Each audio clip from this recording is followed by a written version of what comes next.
Well, here we are. My name's Tom Osman, and this is Whatever Comes Next. It's the podcast where I explore the world of underground and independent music making. And on today's episode, I am talking with Tim Gotch and Charlie Hernandez of post-metal, atmospheric sludge metal, perhaps Sleepbomb, predominantly instrumental band. And they are about to release their latest album, The Sleeping Dead, which is subtitled Excerpts from an Alternative Score for George A. Romero's Night of the Living Dead, which gives you an indication of the primary fascination, or one of the primary fascinations of the band, which is to create musical accompaniments to pre-existing movies. So they have previously created a soundtrack to Conan the Barbarian, or I should rather say they have created an accompaniment to Conan the Barbarian. And they've got a very interesting range of different movies that they have created music for. And we, as you would expect, get into talking about how they came to choose Night of the Living Dead. And there are some interesting elements to be discussed about the licensing issues, both in terms of recording and in performing this music. Sleepbomb have actually been around since 2003. And so I was very interested to understand how the iterations of the band have evolved over this time. They originally considered themselves to be like a cross between Throbbing Gristle and Black Sabbath, which I also find a fascinating concept. And yeah, I don't think there's any need for me to ramble on other than to say, Christmas doesn't stop me. New Year doesn't stop me. Here I am every single week on a Tuesday. Yes, the exploding laptop did stop me. But apart from that, come rain or shine, I'm here with a new episode every week. And I will put all links into the description for how you can get hold of the album. The album is going to be coming out on Koolarrow and Consouling Sounds. I will put all links in the description and for how to follow the band. If you would like to follow me, you can do so on all social media at Tom Osman Sounds. If you want to see what I'm doing musically, you can go to tomosmansounds.com. I'm going to play a song from The Sleeping Dead. I know which one it is, but the name escapes me right at this particular moment. You'll hear a little clip from it in a second, and then I will play the complete track at the end of the interview. And with that, there is nothing left to be said but Tim and Charlie of Sleepbomb. Take it away.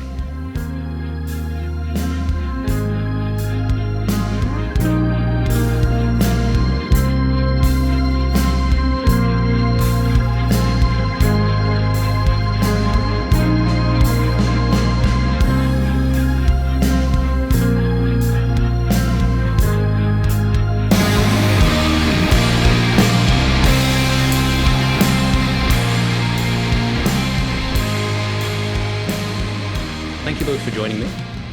And Thank you. So you are, at this point, I guess you are 50% of Sleepbomb. Yes.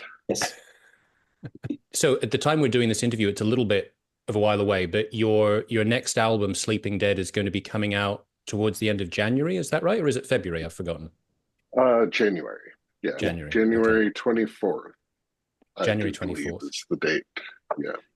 And I'm not quite sure if I'm going to represent this correctly, but it's kind of a companion to George A. Romero's Night of the Living Dead, but it's not like a soundtrack as such. How would you characterize the relationship between the album and that movie? So it's more excerpts from our score for Night of the Living Dead. With our previous release with the Cabinet of Dr. Caligari, it was sort of a one-to-one relationship. The tracks that were on the record were actually the same length as the scenes. Yeah. But Night of the Living Dead has, several long dialogue scenes that obviously aren't in the record. And also we knew that we weren't going to be releasing a synchronized Blu-ray like we did with Cabinet of Dr. Caligari. So we were able to take those tracks that we'd written for the scenes in the film and condense them to be a little bit more song-like.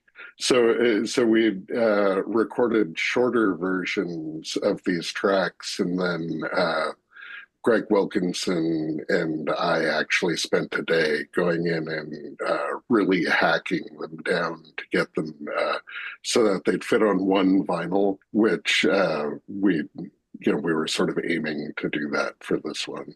Although the gatefold is cool. Yeah.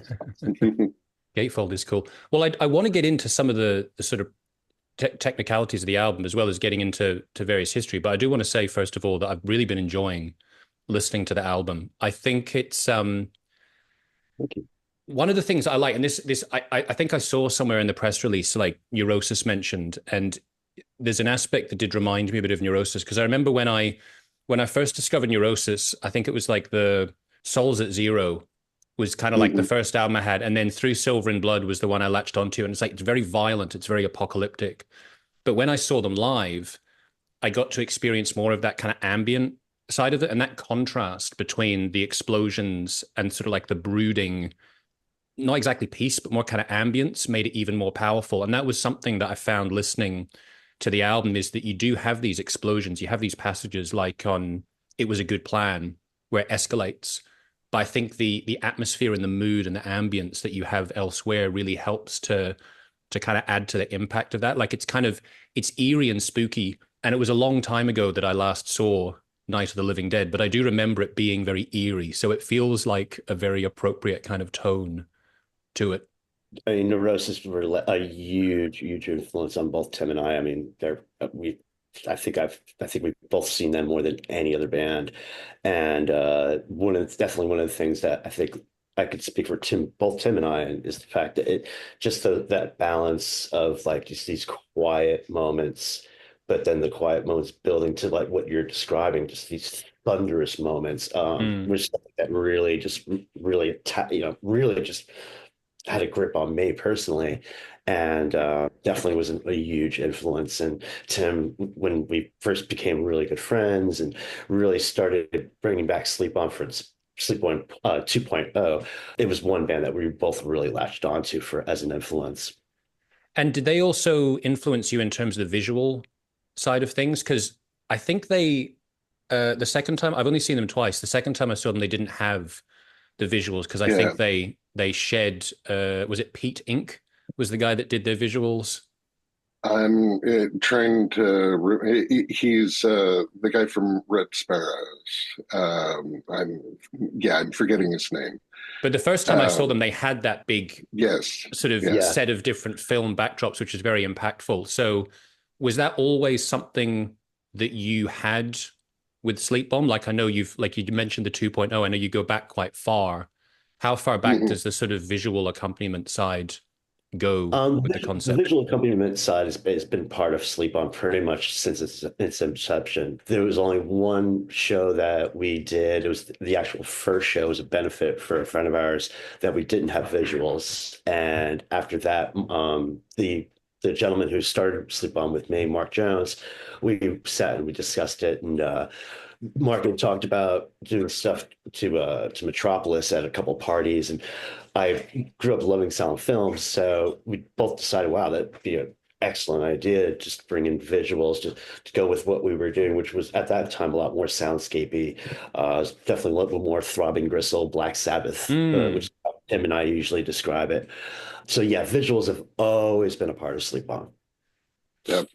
And even going back before that to the band that Mark Jones, the other founding member, along with Charlie, Mark and I used to play in an industrial band down in Monterey, California, before we both lived in the Bay Area, and we would use films like Begotten, stuff like that as visuals for our shows.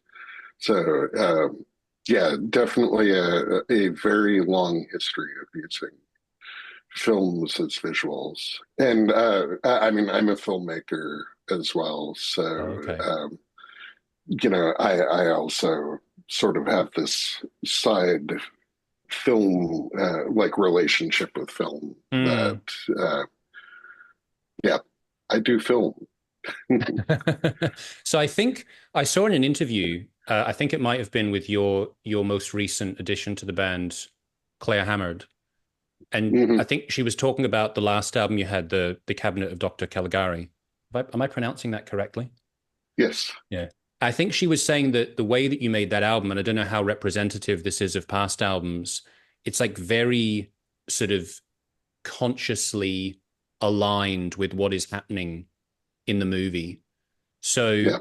how much has that been a constant? Like, did you have times where you would just go, okay, we're going to put something in the background sort of to accompany it, we're going to improvise to it, versus going, we want to actually match this up in very specific ways? Yeah. So for what, about the first 10 years of the band, sort of Sleepbomb 1.0, it was really an improvisational thing. I mean, Mm, we would get together like once or twice before a show and sort of just watch the film together and jam and sort of figure out themes, sort of. But it was nothing was set in stone, really. And then we took that little hiatus in 2013. Yeah. And then when we came back, Mark was very busy because at the time he was the lighting designer for Thievery what's the name, Corporation. for Thievery Corporation. So he was on tour like all over the world, and Charlie and I were kind of like, well, we want to get a little bit more formal with the scores and like actually sort of take what we'd been doing, take the good parts of the improv, which was mm. usually about 50% really cool and 50% really not cool. And like you'd have these like, wow, we did something really cool, and then like 5 minutes of like everybody obviously looking at each other on stage going like, what are we going to do now, oh, there's still half an hour left in this film, we should do something, that kind of thing. We're better at the improv thing now. We can really knock that out, which is kind of ironic because now, of course, pretty much everything we do is like pre-rehearsed. Yeah. Yeah. So It's, and actually written out. Yes. it's like in that first iteration of the band, because I'm quite fascinated by the fact that you had this 10-year existence as Sleep Bomb 1.0, and there don't seem to be any recordings from that time. Did you do any recordings? There's actually quite a few, and let's see, Mark has been talking about putting some stuff up on SoundCloud, and like he and I need to sort of, we just want to coordinate that a little bit. But yeah, there are actually a whole bunch of recordings, and we did have some up on our Bandcamp up until the last few years. But the Bandcamp was getting a little messy, so Okay. we took some of the really old stuff down, Yeah. just to sort of not confuse people. Because, like Charlie mentioned, some of the older stuff is very different from our current sound. Yeah. And I've seen as well that you have, and I think I maybe mentioned this at the beginning, that your your lineup has changed over the years, and you've had different members playing quite distinctly different instruments. Hmm. Um, and this actually could be completely just sort of coincidental, but I was just reading this collection of interviews with Coil, and I think I've seen Coil mentioned as another influence. I absolutely love Coil.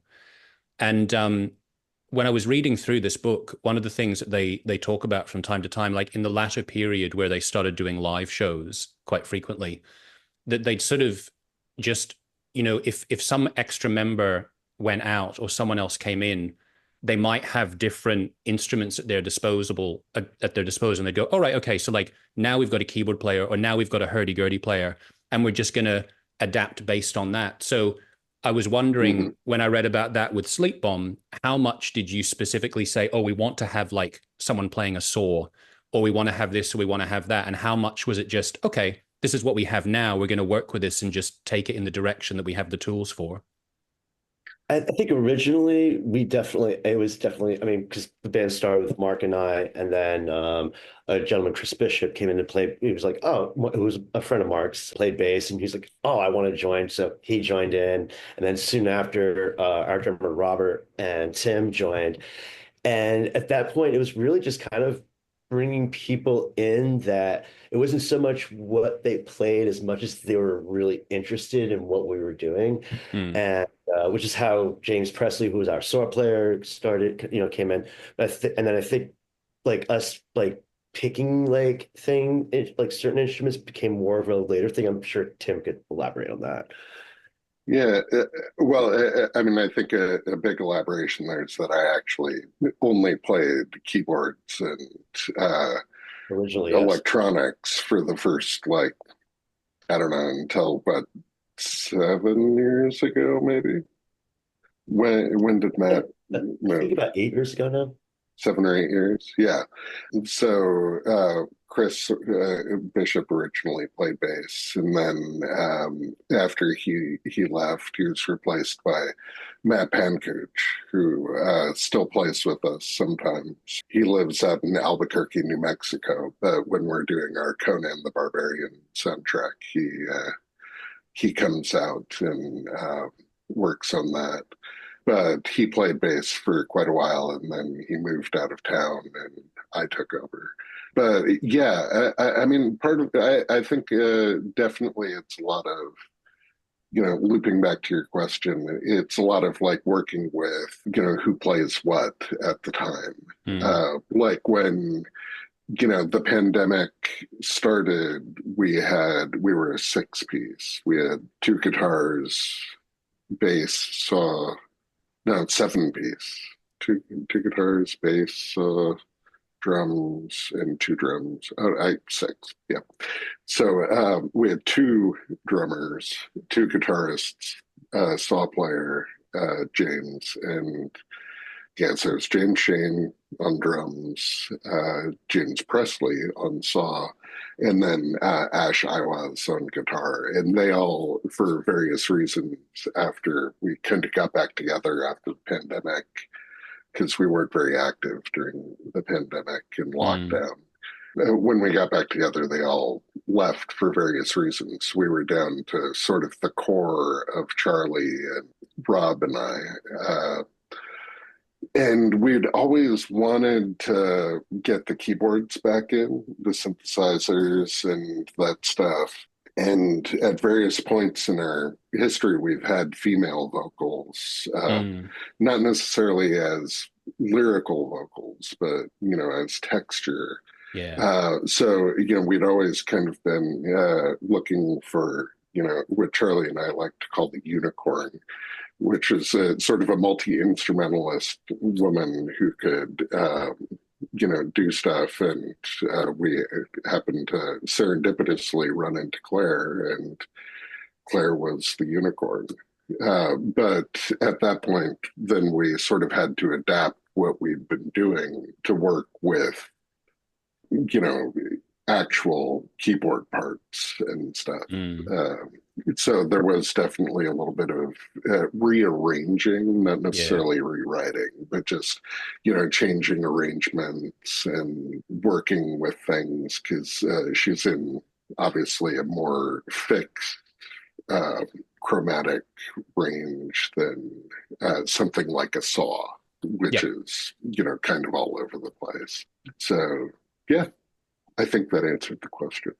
Does answer the question, yeah. Now, you brought up Conan, and I wanted to ask you about that. So that was, in fact, the earliest record of Sleepbomb that I have seen and heard. The first recording that I could see a record of was, I think, from the 17th of October, 2017. We've done Conan a whole bunch live over the years, but we haven't been able to do it the last couple of years because of a rights issue that we're that our lawyers are working on with the various rights holders right now. It's a great movie, and I watched it again recently Mhm. and was struck by how great it is. And so I'm fascinated. I haven't listened to your Conan with the movie. How did that come about that you decided to do that? And how did you first, kind of present that? So we were sitting around, and this was after we sort of decided to, do something formal. And we were like, well, what are we going to work on? Because we'd been doing the German expressionist stuff Mm, for quite a while. And we were sort of like, well, what should we work on first? And we were all sitting around, a table in the beer garden that we used to play in all the time at Zeitgeist in San Francisco. And somebody, I can't remember exactly who it was like, oh, Conan. It might have been Charlie. I think it Uh, was.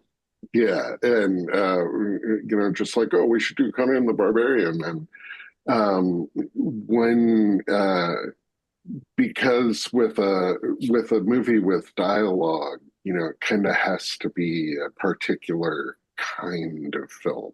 It can't have a ton of dialogue. It yeah. can't have a ton of cross-cutting. Um, because we wanted to do it without editing it, and I spent a lot of time, pulling out the original score from Conan, and I have, so there's all these factors that go into like what works for a dialogue picture. And there's been a lot of stuff that we would like to do, but like it just won't work. Mm. For one reason or another, be it technical or editorial or so on and so forth. And Conan just ended up to be like perfect. Yeah. Most of the dialogue is in these chunks, and Mm. there's not a lot of dialogue, which is quite helpful. Yeah, and every single scene is from Conan. It features Conan. He's in Mm. the entire film, basically. Like almost every shot is Conan, which is just one of those, trivia things. And you brought up the score, and that was something that I was wondering in general. Like when you are making music for a movie, obviously, if it's a silent movie, you don't have to consider this. But when the movie has its own original score, what kind of impact does that have on you? Like, are you kind of trying to ignore it, or are you trying to absorb it? Um, really, we're ignoring Yeah. it.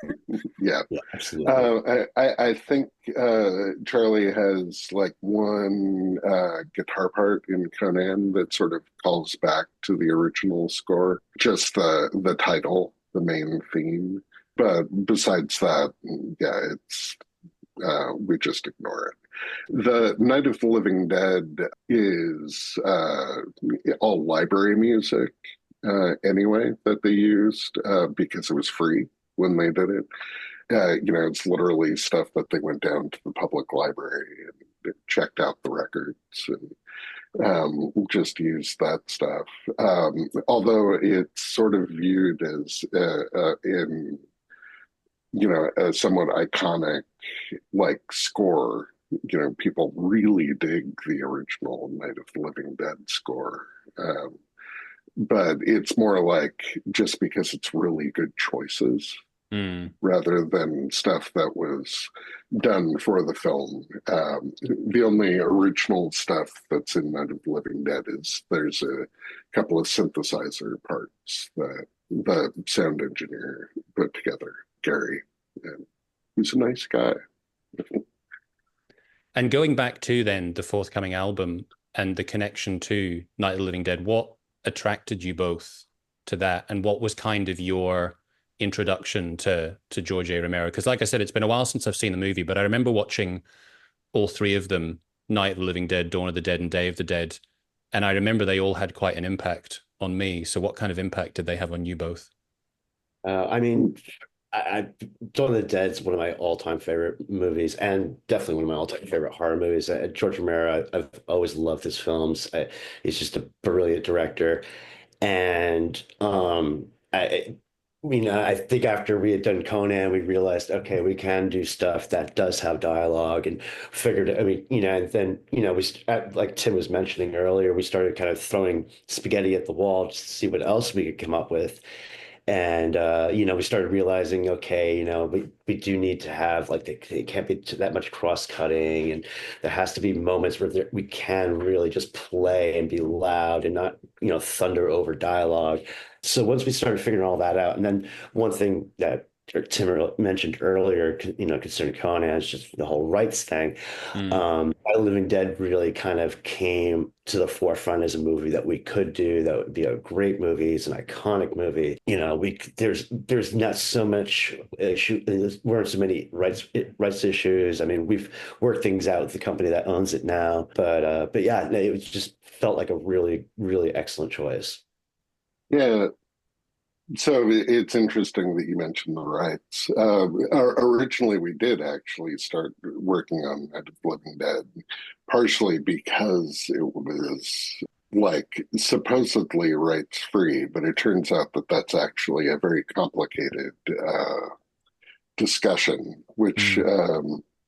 we've we've figured everything out now in that regards. And actually, I need to reply to somebody about that after this interview to the licensor. And we do now do official screenings of it that Mm. are, we do actually pay for the rights to Night of the Living Dead, even though technically the film is in the public domain.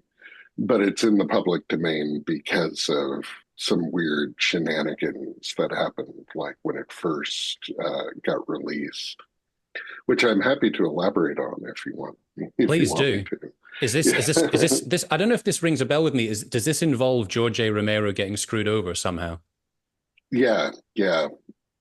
So it, when Night of the Living Dead came out, the copyright notice for films had to appear in the US. The copyright notice on films had to appear at the bottom of the title card, right?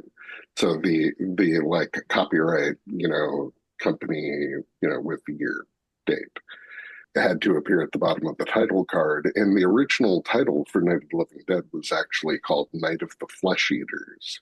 Hmm. And so they printed all these, and George Romero sent Image 10, the company that George and his folks had put together to produce the film, sent it off to the distributor, and the distributor was like, hey guys, I can't release this with the title Night of the Flesh Eaters. So they decided to change the title to Night of the Living Dead. But when the distributor changed the title card, they forgot to put the copyright notice on. And as soon as the first public screening happened, that put it into the public domain.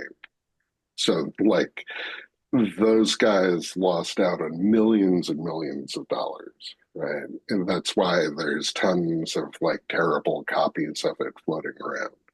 And Mm. the way that they've tried to recover some of the money in modern times is Image 10 has worked with the actors in the film to have the actors assign their image rights to Image Ah. 10. So, and of course, the 4K restoration that they did with the Metropolitan Museum of Art and Criterion a couple of years ago is copyrighted because that's considered a new work. They remastered the score or they remastered the soundtrack and such. So when we sort of got into this, we started talking to Image 10 about what we were doing. And had some back and forth with them because initially they were very sort of put off by the idea of what we were doing, and like we talked them around, and now we work with because initially they basically thought that we were trying to pirate the film. Yeah. Which they've had a lot of problems with. And they were basically like, if you do this, we'll sue you. And we're like, no, we don't want to pirate the film. We want to pay you for the film. So we work with Janice, who's the theatrical distributor, to actually license each performance. So that way it's like done properly, even though technically a public exhibition isn't something that needs to be paid for. So yeah, that's the backstory with Night of the Living Dead. So with Sleeping Dead, when you go to perform this music, does that mean that you'll actually play the whole movie and then you'll have expanded pieces that people will see? Yeah. So when we play it live, we're replacing the original score basically. Yeah. It's the full film. So from your point of view, like in the way that the album is, does it actually in theory line up with specific points of the movie? No, because you've sort of condensed it down. Like the start of each track would probably line up, but that's about it. And the titles of the tracks are sort of thematic for the scenes that they're tied to, but like the sort of sync points in them, like a few of the tracks have like have changes, like in Cemetery Song, and it has a good plan. They sort of have distinct parts that are actually tied to action changes within the film. That definitely wouldn't line up. Yeah. But so when you were actually recording this music, or when you were writing this music, were you doing it watching the movie? Like, what's the relationship from that point of view? What's your method, so to speak? How do you make music to movies? That is a good question. Charlie, you want to, because Charlie kind of starts the process. Yeah, Usually. well, I mean, for Night of the Living Dead, and actually for Caligari also, we had spent a whole bunch of time jamming at our space and just collecting ideas. And this is right before the pandemic hit. And then once we were starting to come out of the pandemic and we were starting to get back together as a band and start planning, moving forward, Tim and I sat down and we went through everything that we had recorded and really just got the separated the wheat from the chaff, shall we say, and narrowed it down to like, okay, we've got these pieces of music that we really like. And we started piecing them, putting each piece to, Caligari, and then also some of it ended in Night of the Living Dead. And mostly sometimes these pieces would fit perfectly, some things would be fleshed out. And then with, getting back to your question with Night of the Living Dead, once we had that done and we were like, okay, we got the movie from beginning to end, and we've got this here, we got this part here, and this part here. It really became more of a point of like, okay, we've got this scene, what do we want to do? And I'd sit down and start noodling on my guitar and I'd come up with something and then be like, okay, Tim, what do you think? And Tim would listen to it, like, and come up with a counterpoint to what I had come up with. And then we'd present it to the band and be like, okay, guys, this is what we came up with the scene. Want to, play with the band. What do you guys think? And then from there, it'd be like, okay, we've now fit this scene and that's done. And so that would be the process. I mean, it's changed from time to time. I mean, Conan, we actually had some stuff that we had already written and had performed a few times in clubs. So like with Conan, like it was funny, like the first half of our score to Conan is stuff that we came up with through improv, and then the back half of Conan is stuff that was just like, oh well, we have these songs. Hey, this song matches that perfectly. Let's just do that. But now it's definitely evolved to a point where Tim and I will sit down. I'll come up with some stuff. Tim will, check, see what he feels. He'll write something to counterpoint what I've come up with, and then it grows from there. Yeah. From like a purely technical perspective, uh, so I'll lay the film that we're working on out in Pro Tools, and what we end up with is sort of a patchwork in Pro Tools where, like, because we'll be recording all the rehearsals, and as we develop a piece for a scene, like I'll just put in the most current one, and eventually, like the patchwork ends up in full, and then that becomes the score, and then we'll run through it a bunch of times from start to finish, and sometimes like the flow doesn't work, we have to change stuff.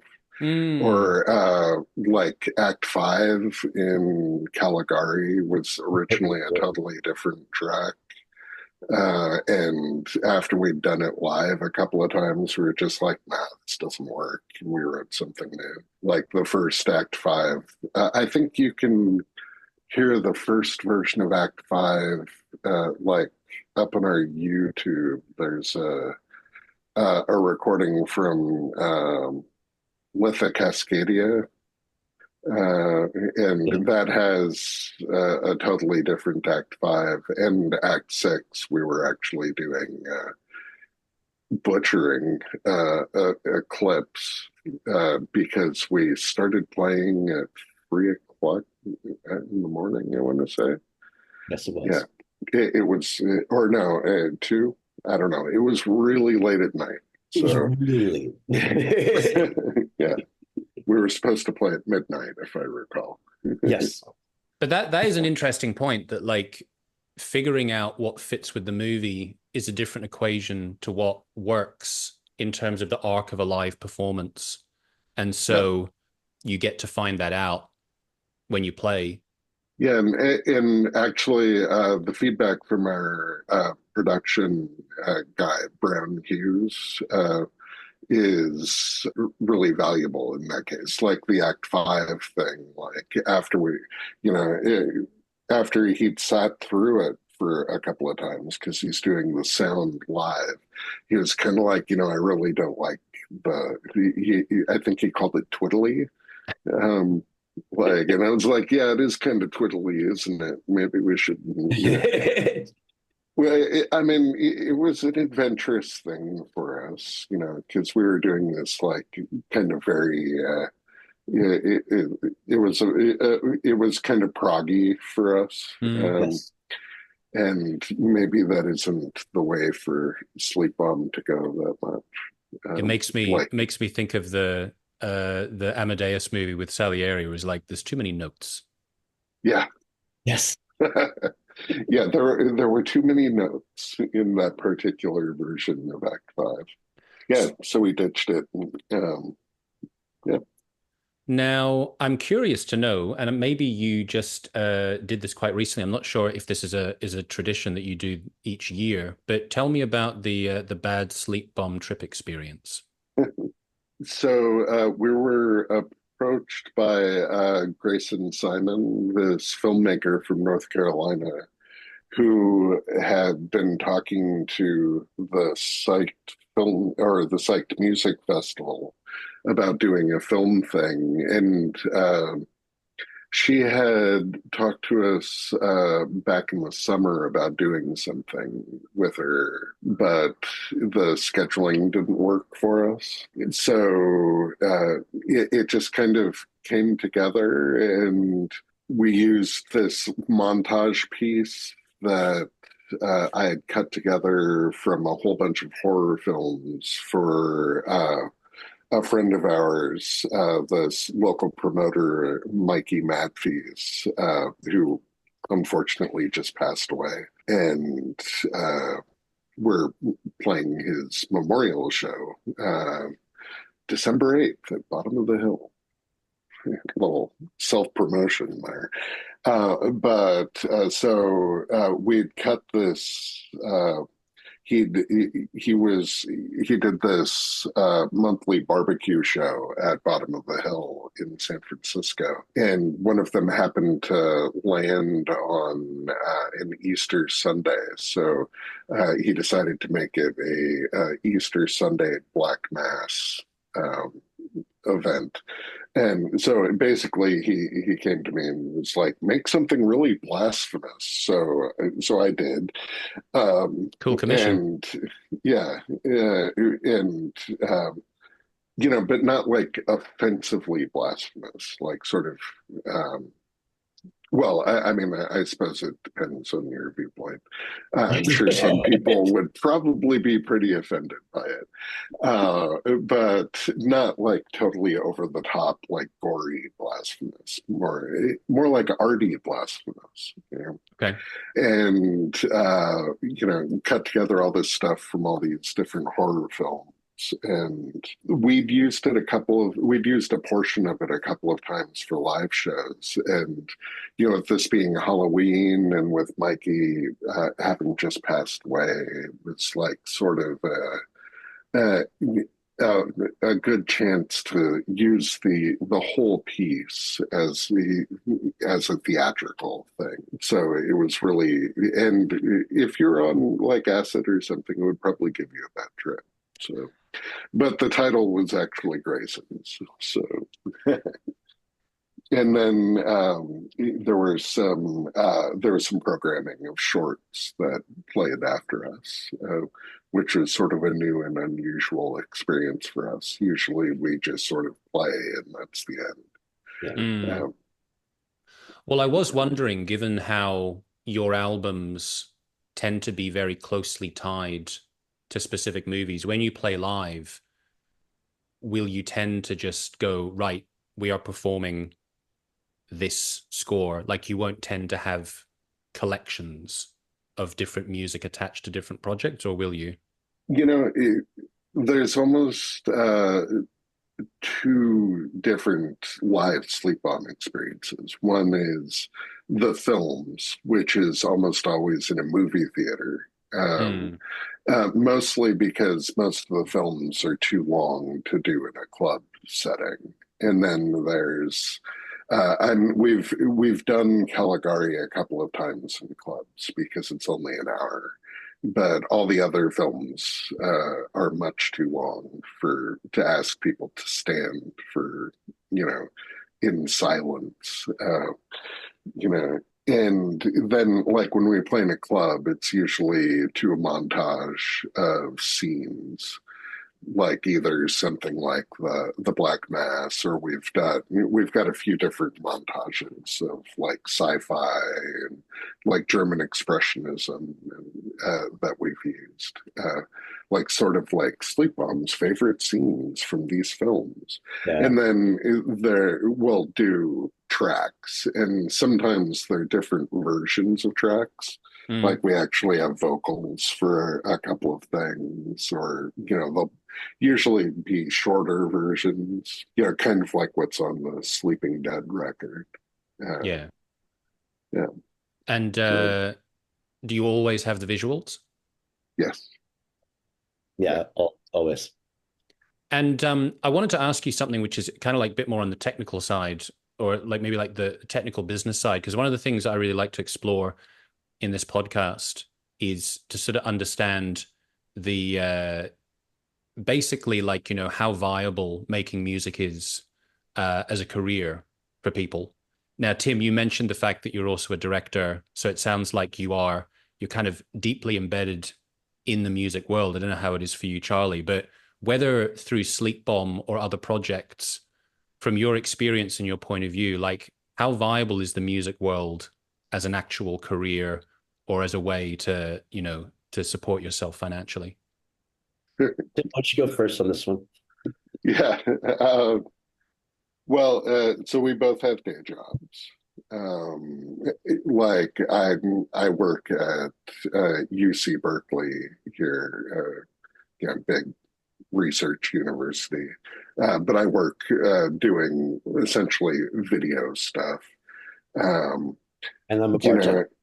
Yeah, and Charlie bartends here in San Francisco. But a lot of what we're doing is actually like if we were doing it, like if we had the time to do Sleepbomb full time, where we were like actually touring, there would actually be it would be viable. Mm. Like I don't think the music industry is really tough right now for bands, but when we're doing the theatrical shows, they actually pay pretty well. Like if we were going around and touring and playing, 4 or 5 nights a week in theaters, I think we'd be doing quite well. But if we were going around doing, 4 or 5 days a week in clubs, we'd be paying for our gas and sleeping on the floor. And this is, it's one of those. It's definitely a point of, it's really difficult, especially in the U.S. Mm.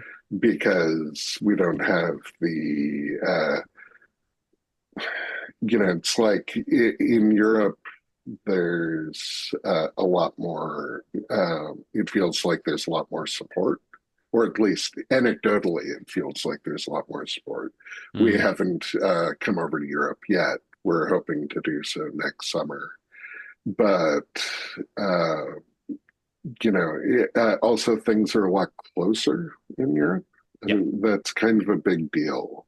Like, I mean, our last tours, some of the drives were extremely long, and part of that's because we were bad at routing, or I was bad at routing. But part of that's I mean, just Google sent us on a wild goose chase. yeah, well, yeah, that too. But part of it's just because stuff is really far away from each other, Yeah. and so fuel costs a lot, and when you go to a club, they're not necessarily like putting you up for the night, or like maybe you've got some food or something like that. Yeah, it's tough, and we're all old. Well, Yeah, I was going to players say and like old. sleeping Yeah, sleeping on the floor is a bit of a young man's game. yeah, Yes, yeah. definitely. Although And those I air mattresses are getting better. technology improves slightly as we get older. Yeah. But yeah, I have had that sense that that consideration of scale is a very different equation in the US. Like you say, you've got so far to travel. Like you can get between some European countries faster than you can get in some cases from city to city in the US. So you do kind of Yeah. have to calculate this stuff a bit differently. One thing that I did want to ask you, I noticed on your website that you mentioned that you take commissions. So I'm curious, like if someone was really keen to have like a Sleep Bomb soundtrack to Elephant Man or like Night of the Hunter, would they be able to come to you and be like, would you make a soundtrack for this, and then you'd prepare it for them? Like how would that work? What do you mean when you say you'll take commissions? That's that's an interesting thought. That was really more aimed at filmmakers that were hoping for an original score. For like That their makes sense. I hadn't really thought about the idea of somebody asking us to do so, like a specific pre-existing film. I think that there's been a few instances recently of bands doing Dude just did a score for a film called Page of Madness. Mm. And we actually saw them perform this at Roadburn last year, but the original impetus for it was a commission from like a local film festival. And so we would certainly be open to it. and depending on what it was, we might kind of be like, oh, that's not going to work, but I mean, a silent film would probably be easier. Yeah, Night of the you're not Hunter. gonna do a soundtrack for Glengarry Glen Ross or some kind of other David No. Mamet movie. That would actually be pretty funny. We could do Glengarry Glen Ross. You just wouldn't be able to hear a lot of the dialogue. Yes. It would be very interpretive. But yeah, what were you going to say about Night of the Hunter? Oh, no, you're not the first person that's mentioned Night of the Hunter, so I should probably revisit it. I mean, it's a great film. So, and we are, one of the conversations that we were just having the other night was because we've been sort of working on older stuff, because we this whole recording records thing is actually like new for us, even though we've been around for 20 years. We only really recorded one of our scores for the first time last year. We'd recorded songs before that were parts of soundtracks, but so we're sort of, we've been sitting on this backlog of scores. Like we recorded our Conan score. We tracked it over the summer. So we sort of, we've knocked out Caligari, then Night of the Living Dead, and then Conan. And we're all a little tired of working on stuff that, like for Charlie and Rob and I, we've been doing some of these songs for a long time. Especially with Conan. I mean, some of that stuff has been around for, 18 years. So we're looking at writing some new music next year. We were just talking about like what film should we work on? So yeah, maybe we should knows? Night of the Hunter, bro. Yeah, just putting it out there into the universe. Not a bad idea. Also, not too long either. I think it's only like about 70 minutes or something like that. Oh. I could be making that up. I'm kind of pulling that out of the air, but Yeah, I like that. Yeah. I'd really like to do something with Carl Theodor Dreyer's Passion of Joan the Arc sometime, but I'm not entirely sure that it's Sleepbomb material, because Sleepbomb might just be a bit much for it. So maybe a side project. Well, there you go. There's always that possibility. As long as you're not Metallica, in which case it's not allowed. Yeah. Yes, exactly. So thinking about then, the release of the forthcoming album, and just in general for people to keep track of the band. So as we did talk about, you do have your own website. Is that the best place for people to go to in general to be led to different, like merch, records, social media, all that kind of stuff? Yeah, absolutely. Yeah, sleepbomb.com or Instagram. We're old, so we still use Facebook. Mostly just for event stuff, but Instagram. I haven't quite bothered with TikTok yet. Me neither. You have to draw a line somewhere, and that's where I've drawn my line. Yeah, well, it's all supposed to be 30 seconds, and I'm like, okay, so that's like 2 chords. It doesn't quite fit your model. Yeah. So, although interestingly, like on that topic, Claire and I are meeting this Sunday, so that way we can make sure she's all set up to deal with some of the social media stuff. Because she's we've got a few years on Claire, and she's perhaps slightly more savvy with that than we are. But yeah, the website is good. I try to keep it updated pretty regularly, and like for shows, merch, press materials. Uh, we've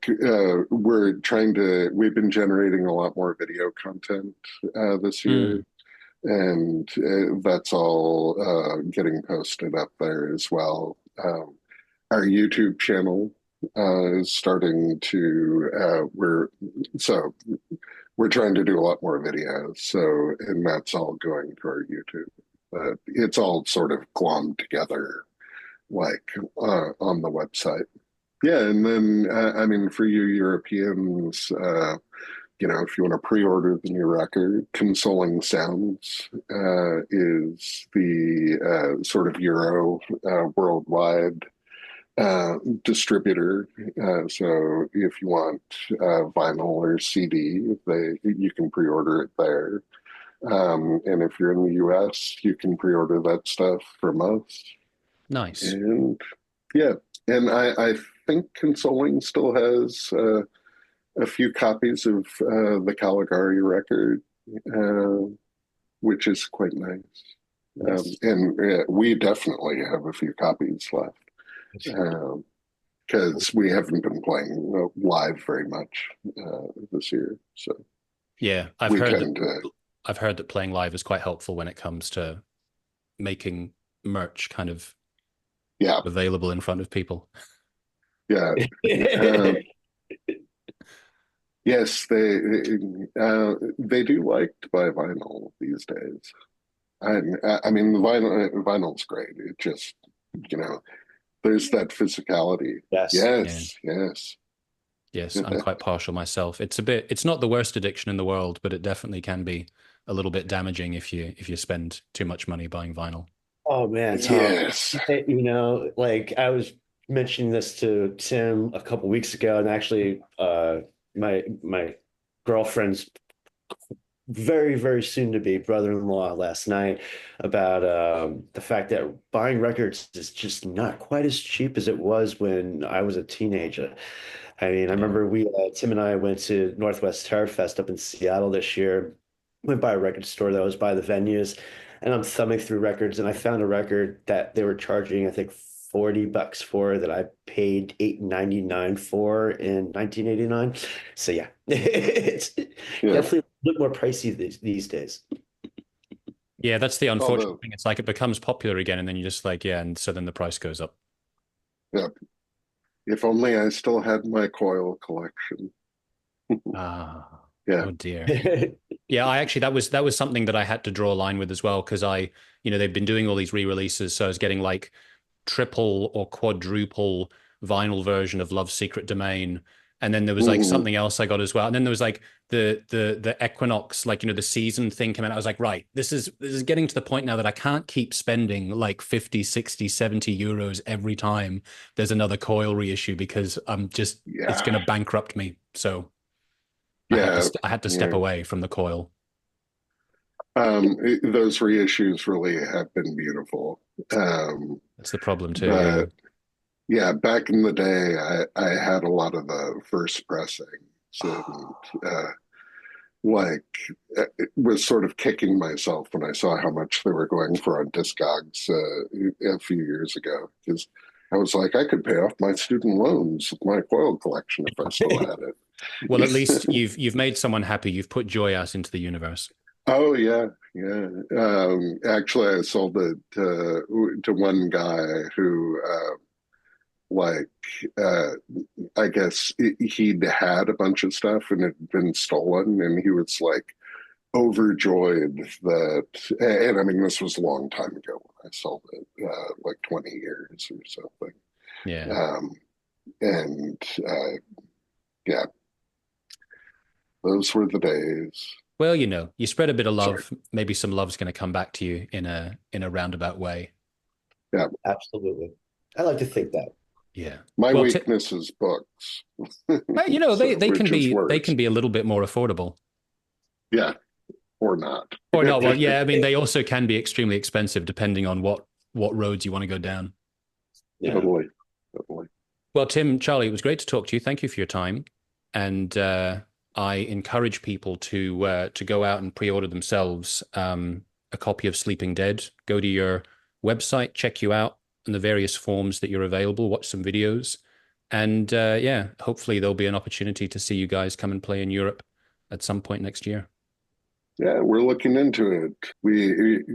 Yeah, Europe is the opposite problem than the US. In the US, we kind of have to go like, okay, we only have a week or 2 weeks. Like, how much can we cover? In Europe, it's like there's too much we can cover in 2 weeks. You know? Yeah. So yeah, we're hoping to be out next July, I think. Yeah. Cool. I will be keeping an eye out. Cool. Awesome. Right on. All right. Thank you very much. Thank you for having us. My pleasure. Have a Take good care. All the best. Ciao.